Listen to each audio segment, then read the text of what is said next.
அஸ்ஸலாமு அலைக்கும். இன்னைக்கு நம்ம பார்க்க போறது ரமலான் கேள்வி பதில். வாங்க வீடியோக்குள்ள போலாம். ஒரு முறை சஹாபாக்கு நபி ஸல்லல்லாஹு அலைஹி வஸல்லம் அவர்களிடம் கேள்வி கேட்டார்கள். ரசூலல்லாஹ், ரமலான் எத்தகைய மாதம்? இது பொறுமையின் மாதம், பொறுமையின் கூலி சொர்க்கம். யா ரசூலல்லாஹ், இந்த மாதத்தின் சிறப்பு என்ன? ரமலான் மாதம் வந்து விட்டால் சொர்க்கத்தின் வாசல்கள் திறக்கப்படுகின்றது, நரகத்தின் வாசல்கள் அடைக்கப்படுகின்றது, ஷைத்தான் விலங்கிடப்படுகின்றான். யா ரசூலல்லாஹ், ரமலானின் சொர்க்கத்தில் வாசல்கள் திறக்கப்படுகின்றதா? சொர்க்கத்தில் ரையான் என கூறப்படும் ஒரு வாசல் இருக்கிறது. மறுமை நாளில் அதன் வழியாக நோன்பாளிகள் நுழைவார்கள். அவர்களை தவிர வேறு யாரும் அதன் வழியாக நுழைய மாட்டார்கள். யா ரசூலல்லாஹ், நோன்பு வைப்பதால் நோன்பாளிக்கு மகிழ்ச்சி உள்ளதா? நோன்பாளிக்கு 2 மகிழ்ச்சிகள் உள்ளன.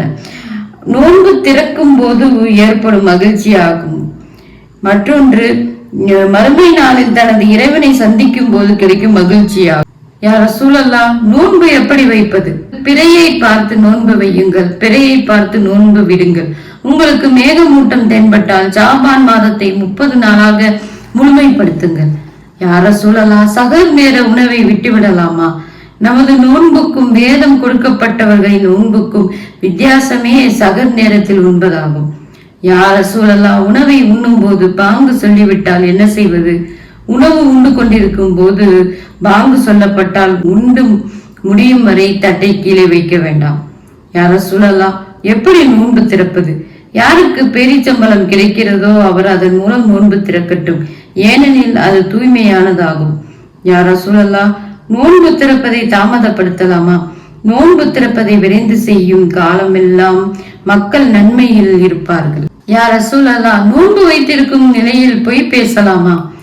யார் பொய் பேச்சுகளையும் பொய்யான நடவடிக்கைகளையும் விடவில்லையோ அவர் பசித்திருப்பதோ தாகித்திருப்பதோ அல்லாஹுக்கு எந்த தேவையும் இல்லை. யா ரசூலல்லாஹ், நோன்பு வைத்திருக்கும் நிலையில் சண்டை சச்சரவுகளில் ஈடுபடலாமா? நீங்கள் நோன்பு வைத்திருக்கும் நிலையில் சண்டை சச்சரவுகளில் ஈடுபட வேண்டாம். யாரேனும் உங்களிடம் சண்டை போட வந்தால் நான் நோன்பாளி என்று கூறிவிடுங்கள். யா ரசூலல்லாஹ், நோன்பு வைத்திருக்கும் நிலையில் மறதியாக சாப்பிட்டு விட்டால் என்ன செய்வது? ஒருவர் நோன்பு நோட்டிருக்கும் போது மறதியாக சாப்பிட்டு விட்டாலோ பருகினாலோ அவர் தனது நோன்பை முழுமையாக்கட்டும். அஸ்ஸலாமு அலைக்கும் வரஹ்மத்துல்லாஹி வபரகாத்துஹு.